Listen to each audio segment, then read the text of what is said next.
Okay, like I always tell us, let us continue to learn our dialect. Kadikona mo asusu obodenyi and kitana nka eji pumpany if we marry. I want to teach some of us what we don't know. You are living in abroad, you are living anywhere in the world, and you are from this part of the world. You are from Ndokwa, you are from Anyocha, you are from Imo, you are from Enugu. I want you to learn this very well. Look at my hand. This is money, Nigerian money. Now let me ask you. In your dialect, what do you call money? N'asụsụ obodo ike ka unu na-akpọ ife kenijineka anyị na-akpọ asị ego. We call it money. Anyị na-akpọ asị ego. And this amount you are seeing is 1,000. In my dialect, 200 is ekpa ego. So into 5 is ekpa ego ise. So we call this one in my Ndokwa dialect ekpa ego ise, ekpa ego.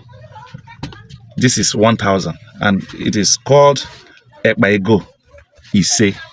That is the amount. But what we call money generally is ego. If I na-akpọ ekwuok energy be ego.